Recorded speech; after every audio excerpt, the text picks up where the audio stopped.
Así inicia Es Noticia, noticia en profundidad. Qué placer acompañarles. Soy Tatiana Pérez. Les saludo desde nuestra sede central en Caracas, en Venezuela. A partir de este momento, en la próxima hora, tenemos 3 temas que son noticia. Aquí están primero desplegados en titulares en Noticia Palestina. 3 días de luto por la masacre cometida por Israel en el Hospital Bautista en la Franja de Gaza. Más de 500 muertos, cientos de heridos. Es el resultado de un ataque atroz sin precedentes que eleva la indignación de los pueblos del mundo con manifestaciones en contra del gobierno sionista. Un exterminio sin freno y en vivo. Lo analizamos. En Noticia Nuestra América Latina se suman más voces de rechazo a las declaraciones de la jefe del Comando Sur de Estados Unidos contra Telesur, RTU y Sputnik, por su impacto en la región. Una amenaza al derecho de los pueblos a informarse a través de plataformas antihegemónicas. ¿Qué peligro revisten estas declaraciones? Vamos a analizarlo.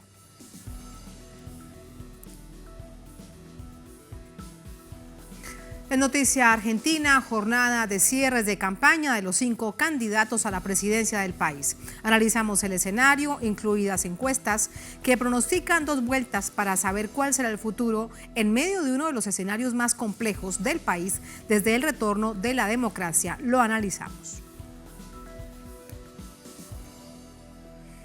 En Noticia casi comienza. Bienvenido, bienvenidas.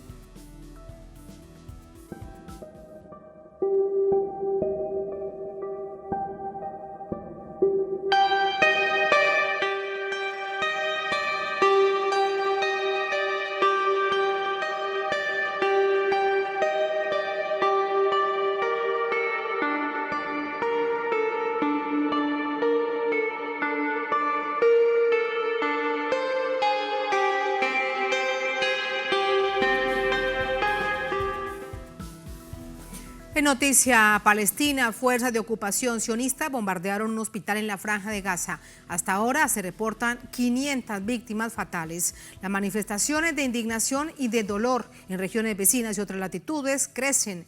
La Autoridad Nacional Palestina decretó 3 días de duelo nacional. La autoridad palestina, Mahmoud Abbas, declaró 3 días de luto tras el bombardeo israelí al hospital Al-Ali Baptist, situado en el centro de Gaza, que dejó más de 500 muertos y 600 heridos. Sin esperar a la reunión que tenía prevista con el presidente estadounidense Joe Biden en Amán, Jordania, el dirigente árabe regresó urgentemente a Ramallah. El hecho ocurrió la noche de este martes, donde un misil impactó contra la infraestructura y alcanzó una de sus escuelas que estaba siendo utilizada como refugio. El complejo hospitalario albergaba a cientos de enfermos y heridos, así como a personas desplazadas por la fuerza a causa de los bombardeos. Los heridos fueron trasladados al centro de salud, Al-Shifa. Huimos de nuestra casa y nos unimos a la familia de mi tío en el hospital. Yo estaba sentado cerca de mi casa. Miles de personas estaban dentro del hospital, casi 5,000. Ellos bombardearon el hospital. Mi padre y mi hermano estaban heridos. Dios se vengará por nosotros. Ante el crimen de guerra, cientos de personas protestaron en el sur de Beirut y frente a la embajada de Israel en Jordania, otras en Cisjordania, pidiendo la dimisión de Abbas por su tono conciliador desde que inició el conflicto. En un comunicado, el Ministerio de Asuntos Exteriores de Arabia Saudita calificó el ataque como un crimen atroz. La Organización Mundial para la Salud condenó enérgicamente el ataque, pues la atención de salud debe protegerse activamente y nunca ser un objetivo. Por su parte, Recep Tayyip Erdogan, presidente de Turquía, invita a toda la humanidad a tomar medidas para detener esta brutalidad sin precedentes en Gaza. El expresidente libanés, Michel Aoun, sugiere crear un tribunal internacional que responsabilice los crímenes de guerra cometidos por Israel y la violación de todos los convenios. De acuerdo al Convenio de Ginebra en 1949, en el artículo 18 del título 2 de Protección General de la Población contra ciertos efectos de la guerra, expresa que en ninguna circunstancia los hospitales civiles podrán ser objeto de ataques por las partes del conflicto. Pese a las masacres en Gaza, la presidenta de la Comisión Europea, Ursula von der Leyen, reiteró su apoyo y solidaridad al régimen sionista. Organizaciones humanitarias alertan que la situación en los hospitales de Gaza se agudiza tras la escasez de insumos y el bloqueo de Israel en el paso de Rafah, deteniendo la entrada de ayuda humanitaria. Entramos con el análisis. Para ello nos acompaña Matías Bailone, es jurista argentino, profesor de Derecho Penal y Criminología en la Universidad de Buenos Aires. Nos acompaña desde la capital argentina. Profesor, bienvenido. Buenas noches. Gracias por estar con nosotros. Buenas noches. Muchas gracias, Tatiana. Es un gran honor estar de nuevo en tu programa, aunque lamentablemente las circunstancias planetarias son terribles, ¿no? Esto que se acaba de ver.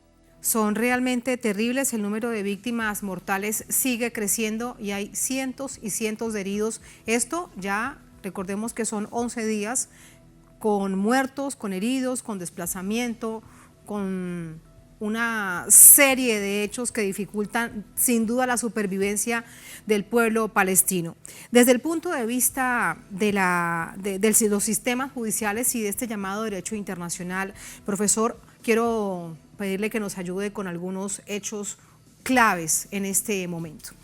En aras de la angustia, el dolor, la indignación, se habla, por ejemplo, de crimen de guerra, de genocidio, de crimen de lesa humanidad, que son además conceptos muy claros dentro del Estatuto de Roma. Así que yo quiero preguntarle inicialmente por esta serie de conceptos. ¿Lo que está haciendo Israel se enmarca en un crimen de guerra ante la Corte Penal Internacional de La Haya, la Corte de Justicia?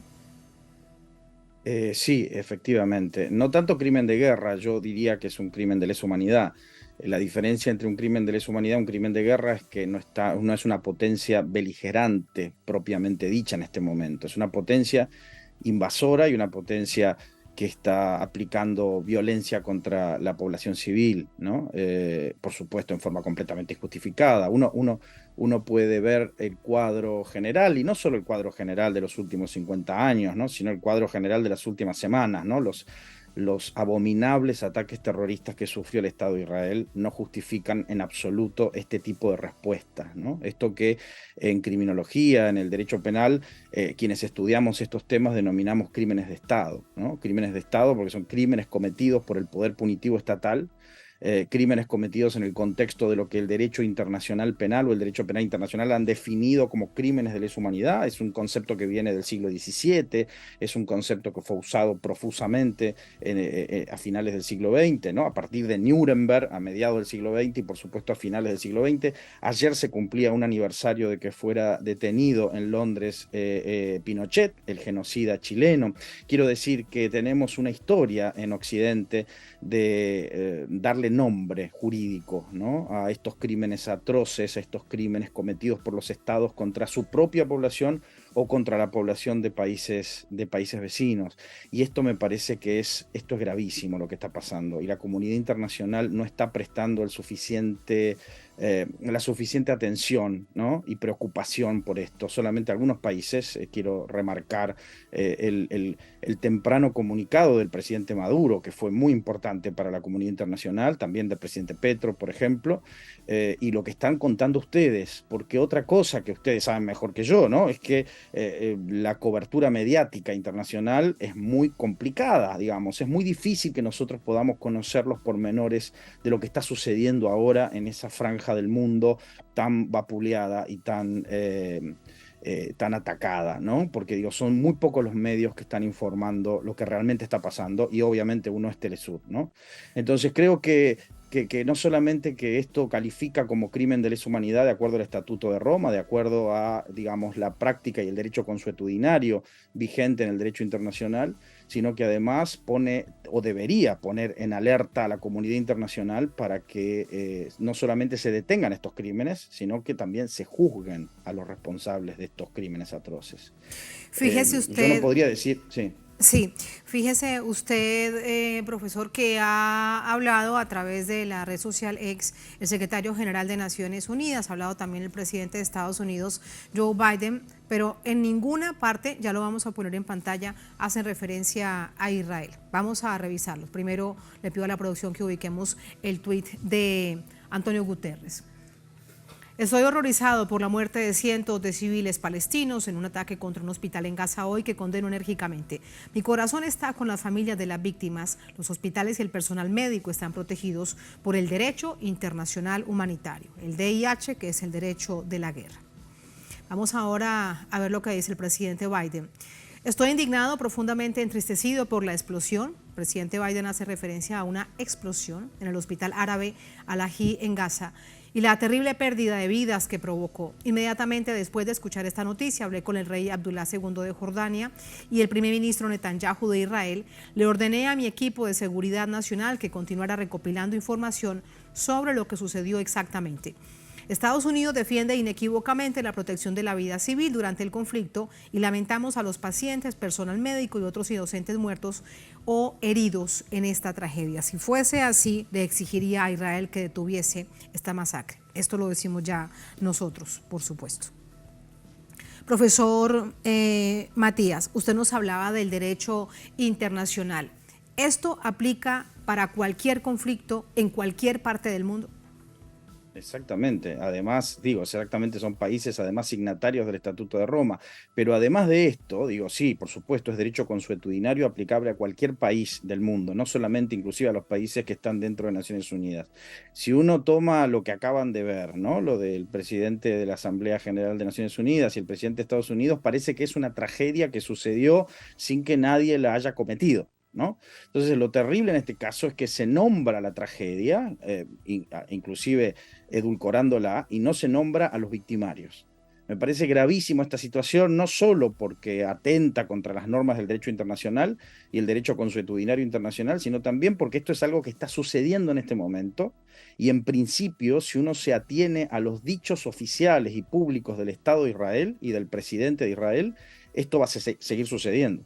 Esto va a seguir sucediendo porque, digamos, las prácticas genocidas que el gobierno de Israel viene aplicando sobre la Franja de Gaza desde hace muchas décadas, como todo el mundo sabe, digamos, terminan en momentos muy álgidos que ha habido en los últimos años y específicamente en este momento, en donde se están realizando prácticas genocidas estatales muy, muy directas contra la población civil. Y esto... es algo que está sucediendo y la terminología, la fraseología, la retórica que el gobierno israelí está usando es una retórica genocida.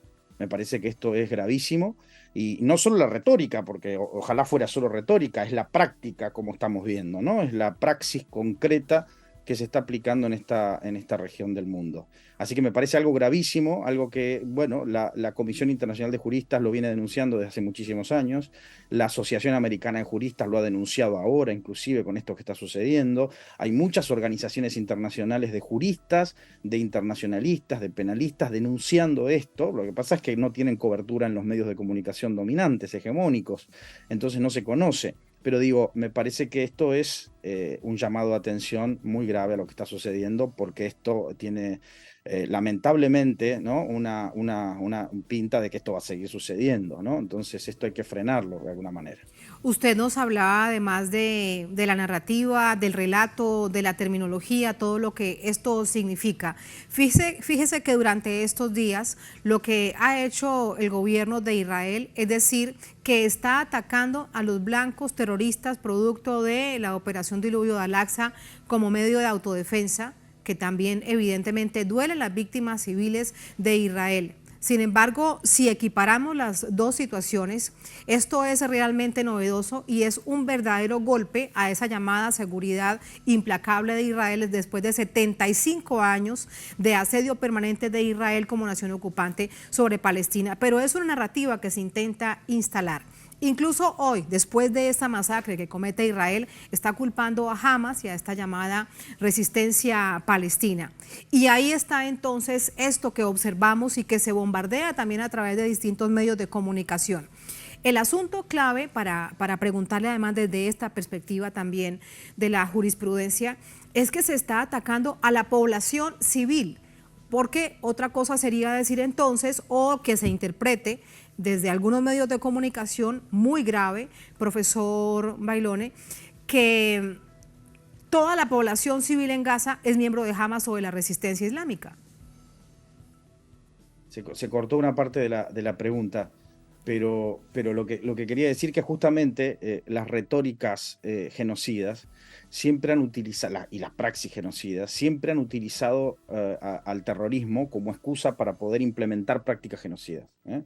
Entonces, en este caso, estamos hablando de actos terroristas tremendamente execrables que fueron cometidos hace 2 semanas atrás, ¿no? Hace 11 días. Y por otro lado, estamos viendo una respuesta desproporcionada del Estado israelí que, por otro lado, está actuando contra población civil. Es decir, que de una respuesta que podría ser natural frente a un acto terrorista, que es una respuesta que el Estado tiene que dar brindando seguridad a sus propios ciudadanos y a los ciudadanos vecinos, está actuando con políticas prácticas genocidas, ¿no? Entonces me parece que también la historia, cuando nosotros estudiamos los genocidios, desde Rafael Lemkin, que crea el concepto de genocidio al final de la Segunda Guerra Mundial, digamos, se estudian los genocidios, los procesos genocidas con las prácticas genocidas para poder compararlos, ¿bien? Para poder estudiarlos comparativamente y así saber cuándo, digamos, se está produciendo un genocidio, cuándo se están produciendo proyectos y procesos genocidas. Y esto es claramente algo que llama la alerta, llama la atención, ¿no? Y enciende las señales de alerta, no solamente del mundo académico, ¿no? Que es lo que estudiamos esto, sino de la comunidad internacional, que ya tenemos una larguísima experiencia en este tipo de acciones estatales criminales. Y acá hay responsabilidades internacionales de aquellos que no solamente no condenan estos crímenes atroces, estos procesos genocidas, sino que además que están concretamente, digamos, evitando, no evitando que vuelva a suceder, ¿no? Me parece que esto es lo más grave de todo.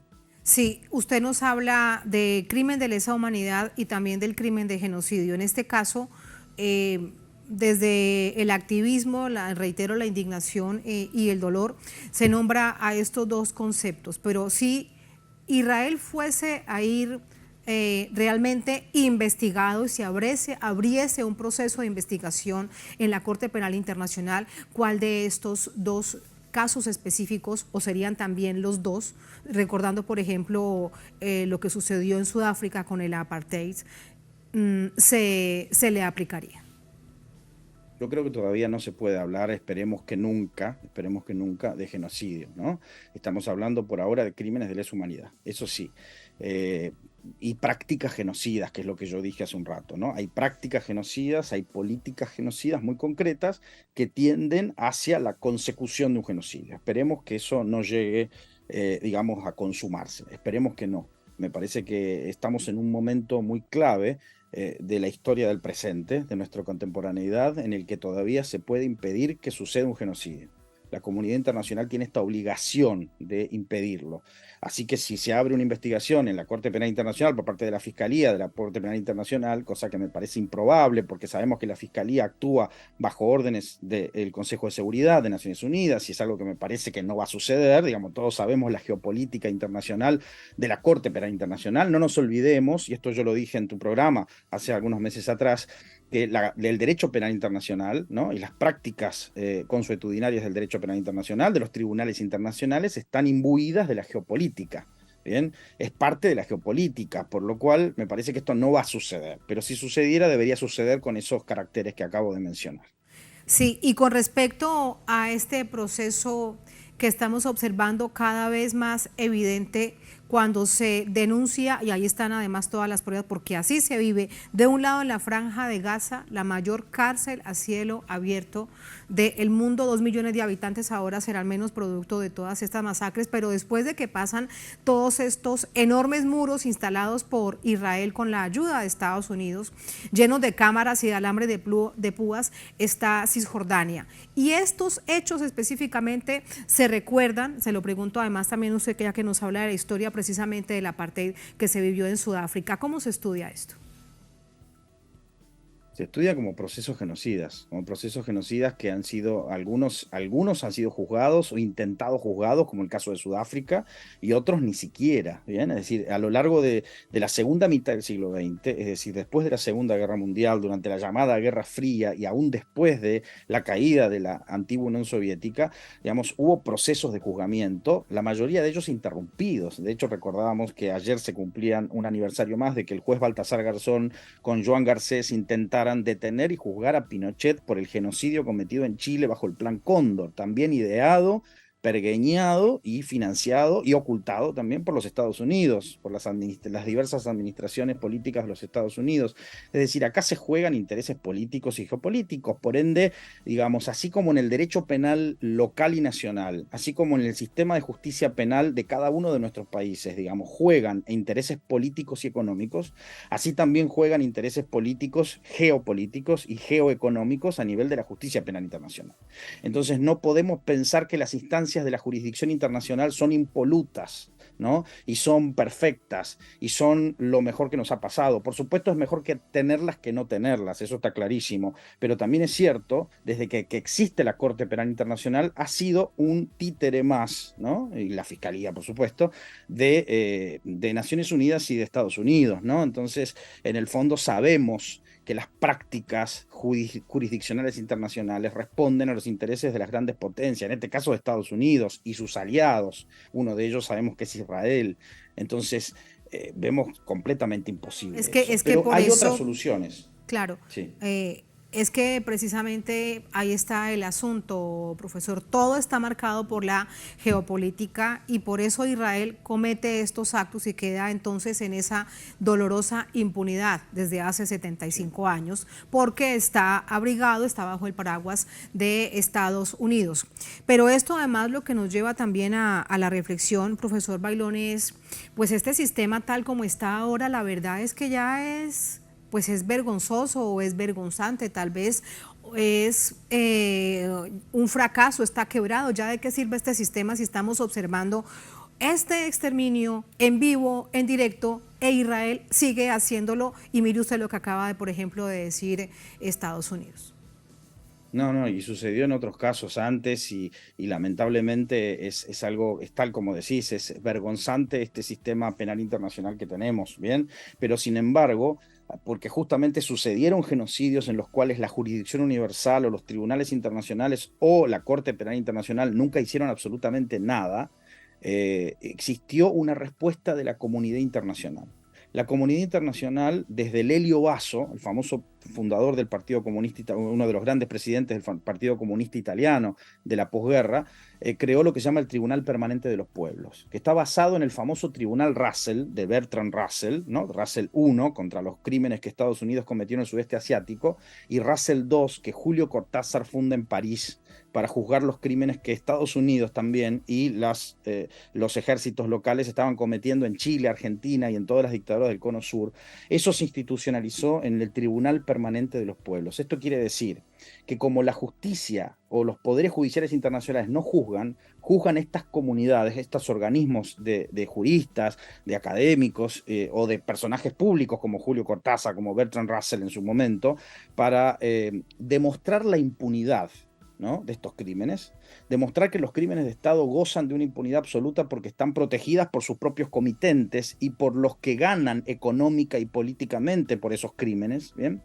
Y que las estructuras internacionales creadas al abrigo de la segunda posguerra, creadas al abrigo de las declaraciones universales y de inclusive la Convención Internacional para la Prevención y Represión del Genocidio, no sirven más que para ser armas de lawfare, que es aquello que hablamos en el anterior, mi intervención en el programa, ¿no? Para aquella guerra jurídica que Estados Unidos y Naciones Unidas hacen contra quienes consideran enemigos políticos, ¿no? Pero después, cuando tienen que hacer lo que realmente su constitución, digamos, sus leyes fundamentales les obligan a hacer, que es prevenir estos crímenes atroces, no lo hacen y ni siquiera juzgan a los responsables de estos crímenes en el pasado, quiero decir. Entonces, me parece que acá es la impunidad absoluta del poder. La impunidad absoluta que le da a estos personajes. Recordemos la famosa frase de Hitler, ¿no? Cuando Hitler le dice a sus subalternos, a mí no me va a pasar nada por lo que estoy haciendo, porque ¿quién se acuerda de los armenios? Es decir, estaba diciendo una verdad histórica grande como una catedral, de que si no se recuerdan los crímenes del pasado, se van a seguir, ¿no? Recuerda quiere decir recordar, memoria, verdad y justicia, ¿no? Es decir, si no se recuerdan con memoria, verdad y justicia, los crímenes se van a seguir cometiendo, ¿no? Esto es lo que enseña la historia, lamentablemente. Lamentablemente, con esa reflexión lo despido. Muchísimas gracias, profesor, por ayudarnos a entender esos conceptos en la jurisprudencia internacional para tener un poco más de claridad con respecto a esto. Muchas gracias. Buenas noches.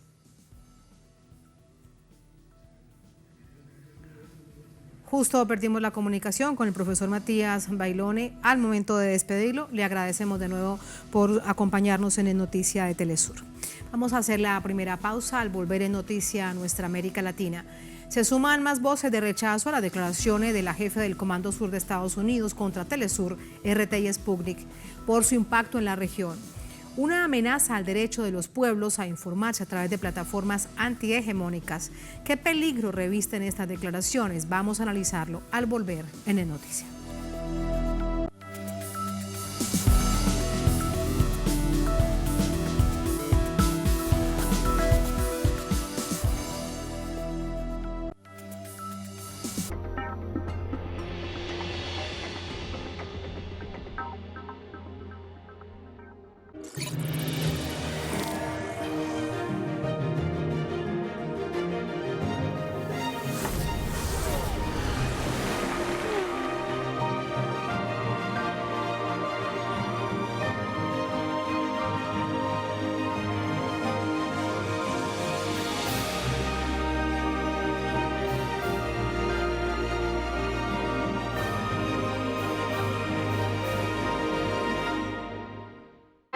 Desde el portal web europeo Dailymotion encuentras todo nuestro contenido en vivo, en español e inglés.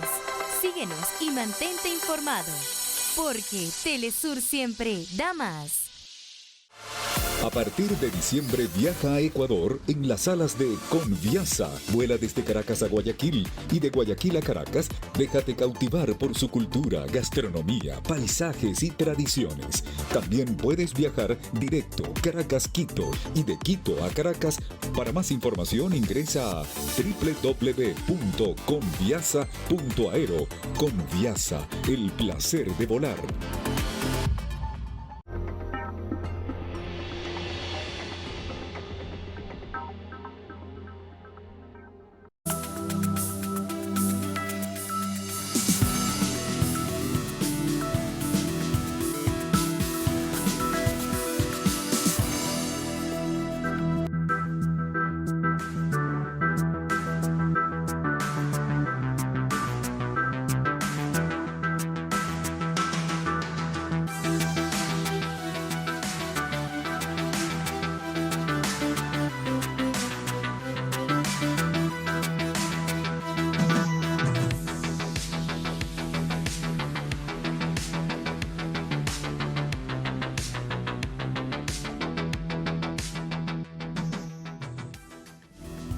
En Noticia Venezuela, la jefe del Comando Sur de Estados Unidos, Laura Richardson, atacó a los medios de comunicación Telesur, Sputnik, Mundo y RT, confirmando que tienen un problema, hablamos de Estados Unidos, de dominio de información por la voz alternativa. ¿Qué significan estos medios? Vamos a verlo. El Comando Sur es la división militar de Estados Unidos que patrulla América Latina y el Caribe en un supuesto interés por el control del narcotráfico y la seguridad regional. Su comandante, Laura Richardson, ahora también se dirige experta en temas de recursos naturales y energía, y recientemente en medios de comunicación y calidad de la democracia, y quiere dictar qué medios se pueden ver en América Latina. Diría que estamos en conflicto con el dominio de la información. En Latinoamérica tenemos sobre 31 millones de seguidores en Sputnik Mundo, RT y Telesur. Sus comentarios recibieron inmediata respuesta de la presidenta de Telesur con sede en Caracas y que recientemente cumplió 18 años de transmisión ininterrumpida. La señora Richardson califica lo que no le corresponde y muestra abiertamente su posición sobre medios de comunicación, que en el caso de Telesur tienen una agenda que nunca dependerá de su oficina. El canciller venezolano y el ministro de Información de Venezuela dijeron que se trata de una intimidación y un ataque a la libertad de prensa. Los profesionales de Telesur, agraviados por los comentarios de la representante militar de Estados Unidos, también le salieron al paso. Simplemente seguir haciendo nuestra labor, que somos la voz de los pueblos del sur, y a pesar de todos estos ataques seguiremos haciéndolo sin problema. No me sorprende para nada, porque justamente Estados Unidos de Norteamérica se ha caracterizado por ser justamente un atacante permanente de los procesos de reivindicación y transformación de los pueblos. Telesur es expresión de esos procesos de transformación y reivindicación. Y déjame decirte que como trabajadores de Telesur no nos van a amedrentar. Vamos a seguir nuestro compromiso. Más bien esto ratifica nuestra posición de que estamos haciendo lo correcto. Los comentarios de Richardson develan la magnitud de la disputa informativa que se libra en temas en desarrollo como el conflicto en Ucrania, la reciente agresión israelí en Gaza y los temas de cobertura natural de Telesur, como son los procesos políticos y sociales de América Latina y el Caribe.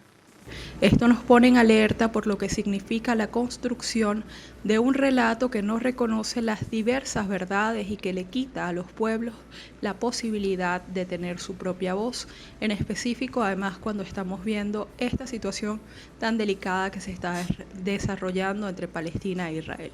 Rápidamente se sumaron múltiples muestras de apoyo de personalidades políticas y académicas del continente que apoyan la labor de Telesur y critican la intromisión de Richardson, quien, con todo, reconoció que deben hacerlo mejor que las plataformas que atacó.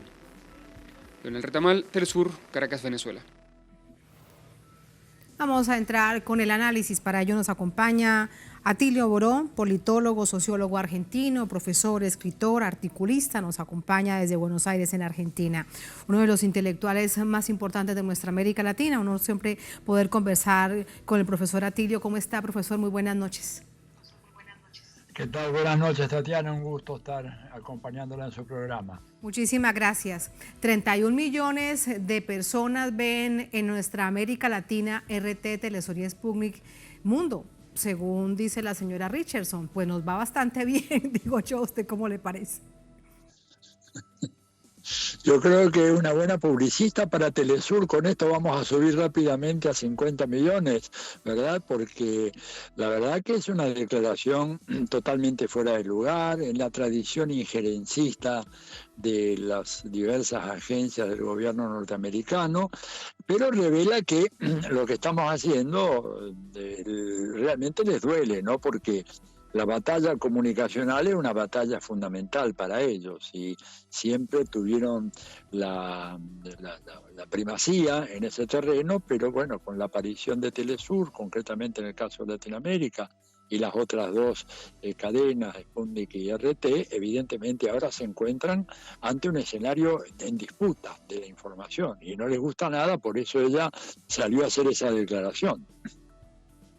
Sí, como dice además el libro del profesor Santander, la batalla comunicacional que les preocupa. Esto lo que evidencia es que hay preocupación por parte de Estados Unidos, pero además de eso, el peligro que eso reviste, profesor Atilio, porque estamos hablando que es la jefe del Comando Sur de Estados Unidos. Ella no es la secretaria de Estado, ella no es la encargada de la política exterior norteamericana, pero de nuevo hace referencia a asuntos muy específicos de nuestra vida en América Latina. Claro, lo que pasa, Tatiana, es que hay una transición, se ha producido al interior del gobierno de los Estados Unidos, en donde, a diferencia de lo que era tradicional, ya no es el Departamento de Estado el que fija las políticas exteriores de Estados Unidos, sino que es el Pentágono. Y esto no es una lectura caprichosa mía, Tatiana, lo dijo la secretaria de Estado Madeleine Albright, que fue secretaria de Estado en los años de la administración Obama, cuando ella habló sobre el cambio en la función de la diplomacia. Anteriormente la diplomacia proponía las líneas de acción de la política exterior de los Estados Unidos y esto estaba respaldado por el papel de las Fuerzas Armadas de los Estados Unidos, en otras palabras, por el Pentágono. Pero ella misma dijo, ahora, dada la excepcional gravedad de la situación internacional, y eso que estaba hablando ella hace más de 15 años, cuando la situación era mucho más relajada y mucho menos tensa que la actual, en la actual, ella dijo, pero ahora en esta situación es el Pentágono el que fija las directivas que garantice la seguridad nacional de los Estados Unidos y a nosotros los diplomáticos nos corresponde vender esa política, convencer a nuestros aliados, hacerlas conocer entre nuestros adversarios para que sepan lo que estamos dispuestos a hacer. Y en ese contexto, ¿verdad? Cuando tú tienes que es las Fuerzas Armadas de Estados Unidos, el Pentágono, que fija la política, es absolutamente predecible que esta señora Richardson, la generala, salga a dar estas opiniones sobre un tema que, como tú dices claramente, en otras épocas hubiera correspondido al Departamento de Estado, pero ya no más. Ella, digamos, ha sido la funcionaria que más ha visitado América Latina y el Caribe, mucho más que, por ejemplo, Anthony Blinken, si estamos hablando del actual secretario de Estado, incluso mucho más que los secretarios de Estado que hubo en la época de Trump. De manera que esto realza la importancia de la batalla comunicacional, para la cual Estados Unidos ha dedicado enormes esfuerzos, yo diría, desde hace más de 25 años, desde finales del siglo pasado, mediante un programa muy extendido a nivel mundial, pero con gran impacto en América Latina, de lo que ellos llamaban buenas prácticas en la gestión del periodismo, ¿no es cierto?, en donde año tras año llevan cientos de periodistas de América Latina a tomar cursos de buenas prácticas en Estados Unidos, buenas prácticas para hacer periodismo, que ya sabemos lo que significa todo eso, ¿no es cierto?, cómo seleccionar las noticias,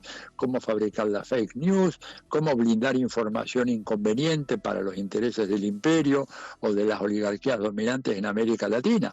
Es una política que tiene casi 30 años y que evidentemente refleja un poco la preocupación que tiene la señora Richardson, porque evidentemente esa política, por más que ha tenido un éxito muy notable, hay que decirlo, hoy en día cuando uno mira los grandes medios de América Latina, cantan con una sola voz y una sola melodía, ¿verdad?, que la dictan desde Washington, pero pese a ello les molesta mucho que hay algunos canales, como los 3 mencionados por Richardson, que realmente tienen una audiencia muy importante y que esa audiencia no está dispuesta a creer las mentiras que se producen en Estados Unidos para consumo de nuestra población. Y esto, profesor Atilio, implica en esta oportunidad para este 2023, además lo pongo en el marco de esta coyuntura con lo que le preocupa a Estados Unidos, el gran papel, el gran rol que cumplimos en este caso desde Telesur, acompañando a los pueblos, a las víctimas, a los invisibilizados, a los más necesitados, el proceso de paz de Colombia, solamente por citar algunos ejemplos. Más de estos miles de millones para esas llamadas corporaciones mediáticas, más de miles de millones a través de la ANED, de la USAID y esos grupos de periodistas que van apareciendo, que dicen que hacen investigaciones y que vemos detrás de esto quién está esa financiación. ¿Veremos más de eso? Yo estoy absolutamente seguro, porque además están ellos lanzados una política muy agresiva, muy virulenta. Fíjate lo malo que están haciendo con Julian Assange, ¿verdad? Julian Assange prácticamente lo están condenando a morir en una cárcel en Londres, porque Estados Unidos no levanta el pedido de extradición. Y el único pecado que ha cometido Julian Assange ha sido divulgar informaciones que a él le facilitaron. No se le puede acusar de que él robó información del Departamento de Estado o que hackeó la correspondencia de la señora Hillary Clinton. Simplemente a él le dieron un paquete de información muy grande y él lo que hizo fue democratizar el acceso a esa información. Y eso lo convirtió en el enemigo público número 1 de los Estados Unidos, al punto tal de que el fiscal o la fiscalía están pidiendo 175 años de prisión, creo que ese es el número, para Julian Assange. O sea, ellos le dan una importancia tremenda a la problemática comunicacional. Y en este sentido, Tatiana, debo decir de que las fuerzas progresistas y de izquierda de América Latina hemos salido tardíamente al ruedo, nos ha costado valorar la importancia de una comunicación alternativa, de librar esa gran batalla que se está justamente teniendo lugar en el terreno mediático, en el terreno de la comunicación, en donde además hay avances muy importantes en materia de psicología social que le dan a los dispositivos comunicacionales una capacidad de penetración y de transformación de la opinión de la audiencia, digamos, sean televidentes o radioescuchas, lo que sea, muy grande, ¿no? Eso que hoy en día en la ciencia política americana se llama el neuromarketing político, ¿no es cierto? O sea, trabajar a nivel ya neuronal con propaganda política destinada, por ejemplo, a admitir sin la menor duda, por ejemplo, de que Vladimir Putin es un autócrata salvaje capaz de cometer cualquier tropelía, lo mismo los dirigentes de los procesos revolucionarios en América Latina, Nicolás Maduro, López Obrador, el presidente Daniel Ortega, en fin, el presidente de Cuba, Díaz-Canel, todos ellos satanizados a través de estos mecanismos muy perfeccionados de crear maniqueísticamente autócratas y demócratas. Por supuesto, todos los que mencioné aparecen en la literatura norteamericana y en los medios norteamericanos como autócratas capaces de cualquier tropelía. Al mismo tiempo, hacer que Israel sea un Estado, ¿verdad?, que se defiende de los bárbaros agresores palestinos, cuando la historia verdadera es exactamente la contraria, o se niega al papel del fascismo en el régimen ucraniano y se hace aparecer a un personaje realmente siniestro como Zelensky, como si fuera un gran defensor de la libertad, digamos. Esta es la batalla mediática que ellos saben que es muy, muy, pero muy importante. Cantidad enorme de dinero a ese fin. En este continente en disputa también la información, la narrativa, este relato que siempre había sido uno de nuestro continente, nuestra América Latina, pues está en disputa porque ahora hay otros medios de comunicación que cuentan esta visión antihegemónica. Ahora, profesora Atilio, usted bien recordaba que en este 2023 en varias oportunidades ha estado aquí en nuestra América Latina visitando varios países, algunos de ellos su patria chica, Argentina, Laura Richardson. Vamos a recordar a qué es lo que venía y ya seguimos con el análisis. Durante años, la doctrina Monroe ha sido la política internacional de Estados Unidos bajo el lema América para los estadounidenses, que se trata de una agresiva táctica intervencionista en América Latina, la cual considera su patio trasero. Esto se ve reflejado en las recientes declaraciones de la jefa del Comando Sur, Laura Richardson, con la intención de amedrentar medios de comunicación que le dan voz al pueblo. Sin embargo, no es la primera vez que Richardson intenta perpetuar la doctrina Monroe en la región. En enero pasado, dejó en evidencia los intereses de Washington en los recursos naturales de América Latina y el Caribe, los que considera estratégicos. ¿Por qué esa región es tan importante? Con todos sus ricos recursos y elementos de tierras raras. Tienes el triángulo de litio que es necesario para la tecnología. El 60% del litio del mundo está en el triángulo del litio. Argentina, Bolivia, Chile. Tienes las grandes reservas de petróleo más grandes. Crudo, ligero y dulce descubierto en Guyana hace más o menos un año. Desde esta declaración, la comandante ha sido criticada especialmente por el sentido de pertenencia al hablar de los recursos de Latinoamérica. También tienes los recursos de Venezuela con petróleo, cobre, oro. China recibe el 36% de su comida de esa región. Tenemos el Amazonas, el pulmón del mundo. Tenemos el 31% de agua dulce del mundo en esa región también. Es algo fuera de lo común. Esto forma parte de un contexto político en el que Estados Unidos no tiene el control sobre la región, especialmente en las alianzas de estos países con potencias como China y Rusia. Tenemos mucho que hacer. Esta región importa, tiene mucho que ver con la seguridad nacional y tenemos que mejorar nuestro juego. Durante años, Washington ha intentado imponer su hegemonía. En Venezuela, son más de 900 medidas coercitivas que limitan los derechos económicos y sociales de la sociedad, calificado por el gobierno nacional como crímenes de lesa humanidad. Todo por un asunto de la seguridad nacional de Estados Unidos, profesor Atilio. Pero así lo mantienen, así cambian los rostros desde hace 200 años. Veíamos, por ejemplo, en el informe el tema de la doctrina Monroe, que cumple precisamente este año, para el final de año, 200 años. Pero es así, no importa que cambien los rostros, si lo siguen viendo como el patio trasero. América Latina resulta que los recursos naturales de nuestros pueblos, nuestros recursos naturales de nuestros países, son un asunto de la seguridad nacional de Estados Unidos. Así es, y ella inclusive fue más lejos, hay un párrafo, creo que un poco más adelante de esa entrevista, en donde ella habla de que en esta parte del mundo hemos convivido en armonía durante 200 años.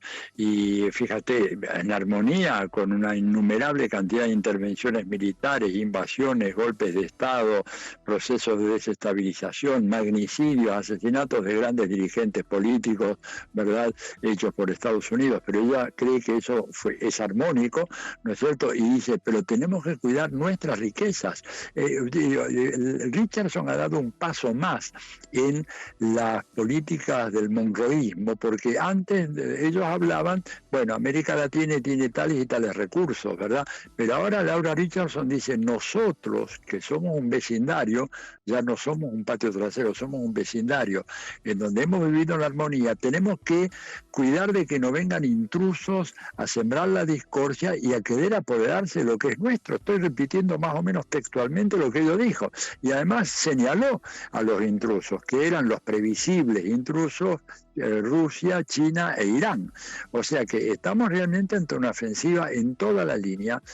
Vienen por los recursos naturales, mejor dicho, siguen queriendo nuestros recursos naturales, solo que cada vez los quieren con más urgencia, porque en el mundo la competencia para acceder a esos recursos se ha vuelto muy grande. A ver, hace 25 o 30 años, China e India, para hablar de dos países que en su conjunto tienen prácticamente 3.000 millones de habitantes, hace 30 años prácticamente no venían a buscar esos recursos, porque eran países que estaban en una situación muy subdesarrollada. 30 años después resulta que China es la principal economía del mundo y en algunas ramas de la inteligencia artificial y la informática va a la cabecera, muy por encima de los Estados Unidos, y la India se está aproximando velozmente a la condición de gran potencia económica. La India va a ser la tercera economía mundial en 4 o 5 años más. Todo esto implica búsqueda de recursos y la general Richardson dice esos recursos son nuestros y por eso la obsesión para mantener a China afuera, a la India afuera, a Irán afuera,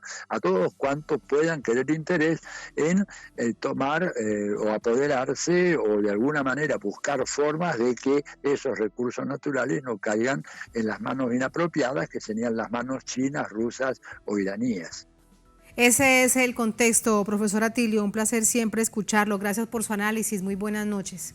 Y en la parte baja de nuestras pantallas decimos Yo Soy Telesur, invitamos a todos para que sigan enviándonos sus mensajes y los presentamos en la pantalla de nuestro canal. Muchas gracias, buenas noches.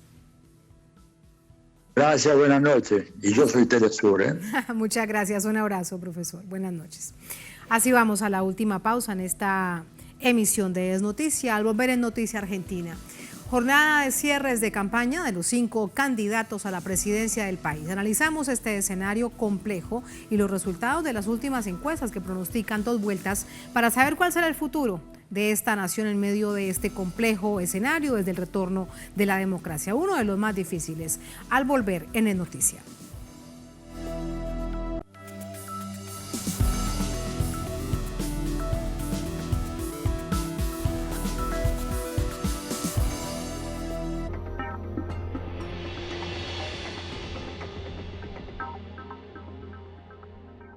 Desde Ecuador hasta Guatemala, Telesur conecta fronteras. Porque Telesur siempre da más.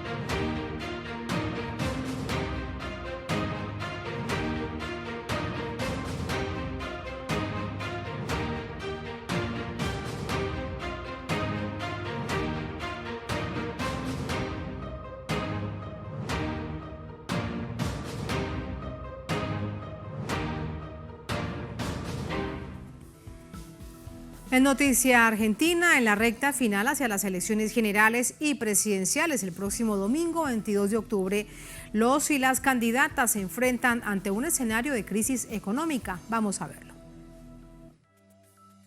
Argentina celebrará el 22 de octubre las elecciones generales en las que competirán los candidatos que se impusieron en las elecciones internas de sus espacios políticos y quienes superaron el 1,5% de los votos válidos emitidos en las PASO. Los candidatos más votados son Sergio Massa, por Unión por la Patria, Javier Milei, por La Libertad Avanza, Patricia Bullrich, por Juntos por el Cambio.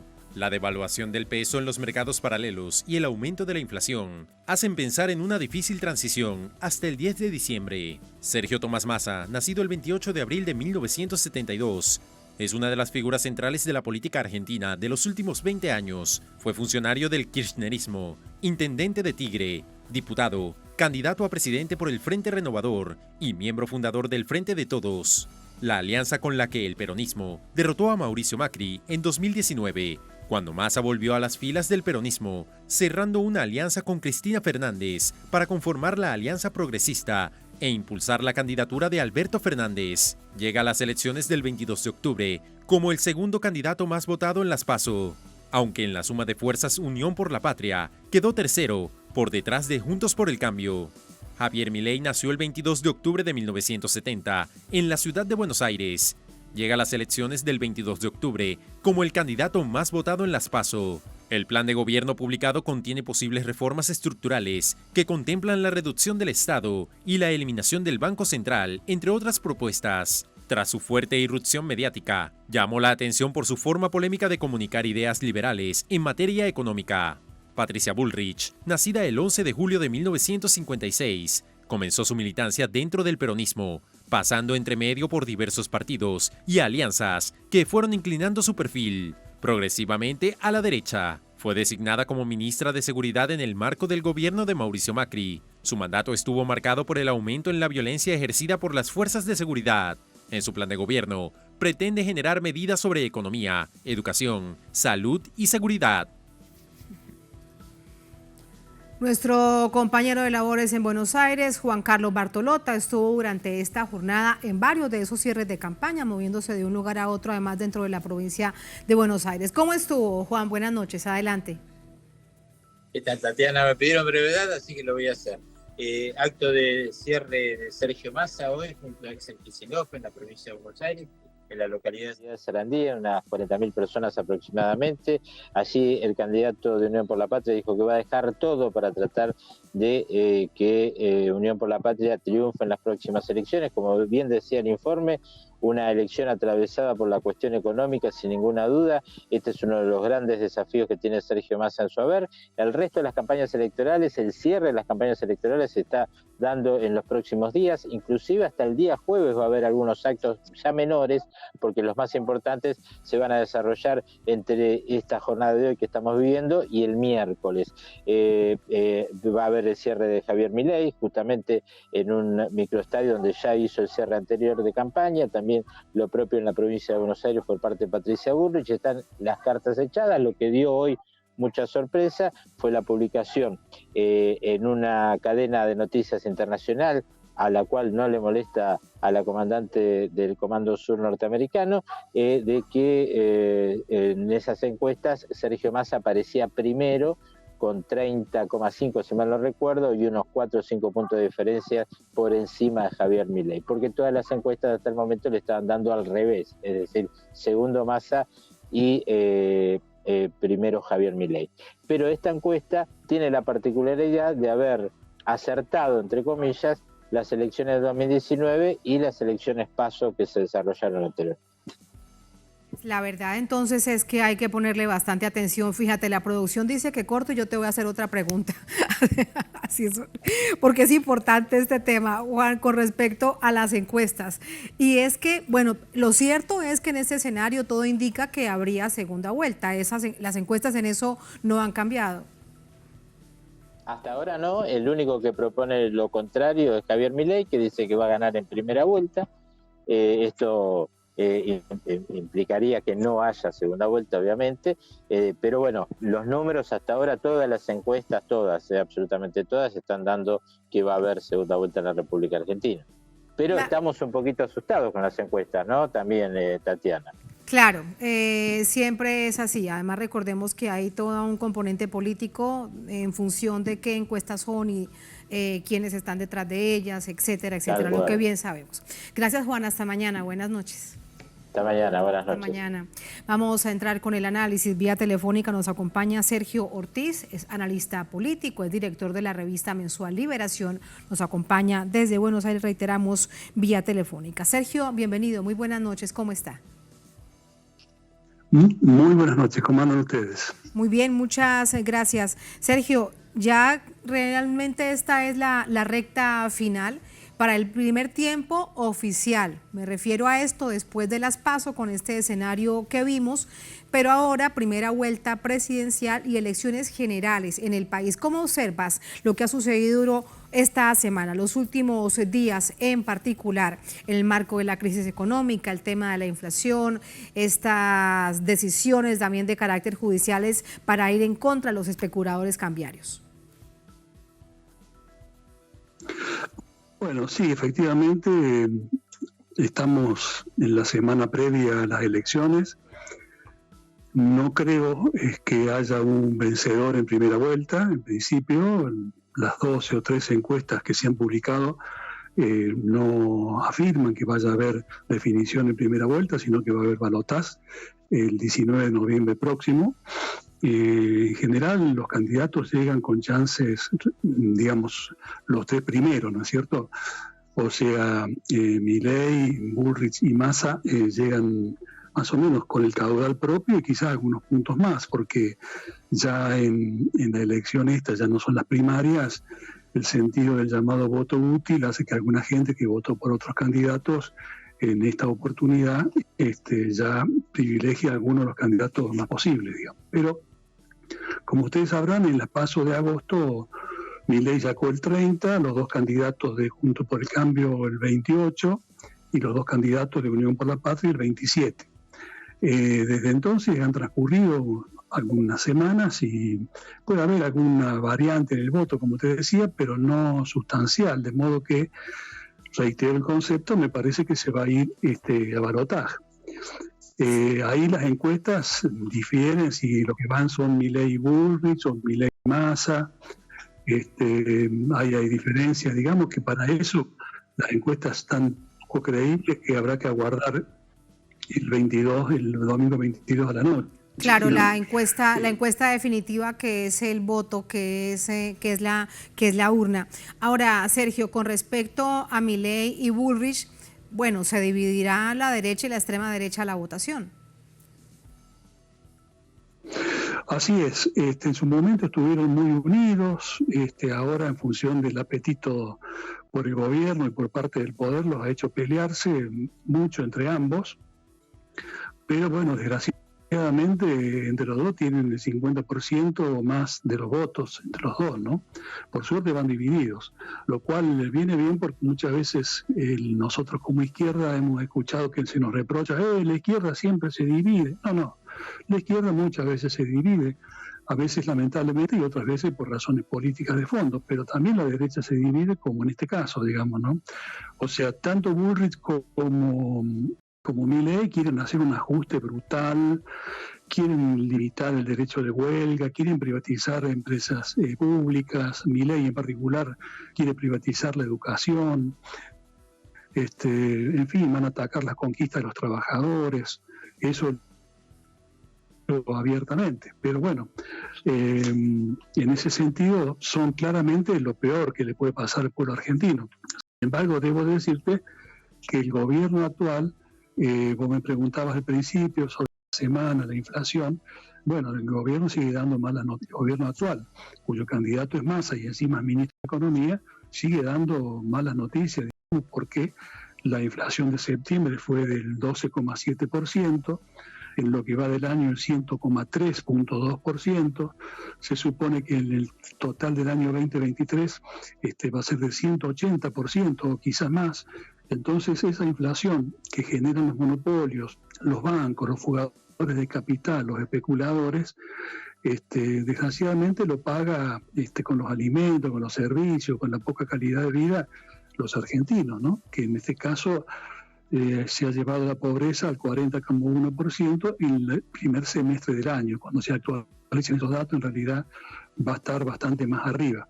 Con esto te quiero decir de que si bien queda claro, por lo menos para nosotros y para una buena parte del pueblo, que Milei es un desastre, es una persona que quiere dolarizar y dice que no hay que renovar los depósitos en peso porque el peso es excremento, que no tiene prurito incluso en pelearse y calificar o descalificar al Papa como un agente del comunismo, que dice que él se va a alinear con Estados Unidos e Israel justo en el momento en que Estados Unidos y sobre todo Israel están cometiendo la masacre y el genocidio en Gaza.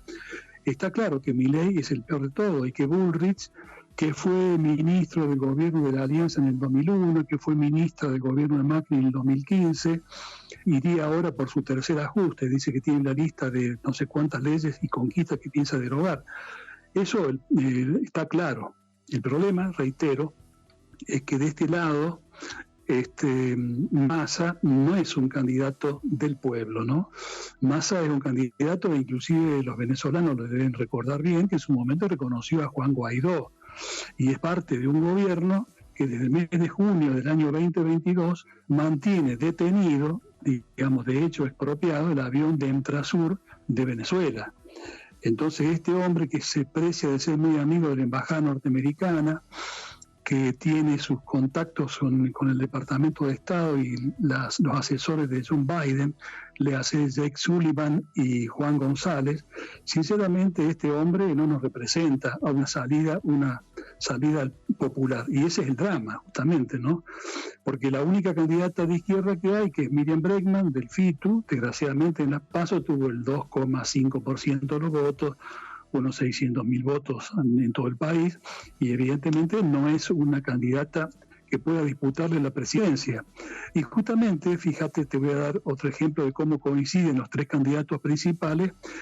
Yo mencioné recién lo de Gaza. Bueno, los tres candidatos principales se han alineado con Estados Unidos y con Israel. Y como Miriam Bregman tuvo la osadía y la valentía de cuestionar ese estado de apartheid, de discriminación y de genocidio, ha sido denunciada por el sionismo local, inclusive están buscándole sanciones a ella y otros candidatos de izquierda. Y fíjate, entonces, Sergio, con eso te quiero decir claro, que... Sí, te comprendo. Es extremadamente difícil este momento, tal como lo recordábamos en titulares. Te debo despedir, pero lo que sí quería decir es que a Miriam Bregman le fue realmente muy bien en los dos debates que han precedido esta primera vuelta presidencial o las elecciones de este domingo, con tanta claridad desde el campo popular lo que necesita el país. Bueno, veremos lo que sucede el próximo domingo. Te agradezco por ese análisis. Muy buenas noches. Buenas noches, muchas gracias. Gracias, hasta luego. Así ponemos punto final a esta emisión de Es Noticia. Un placer como siempre. Hasta mañana.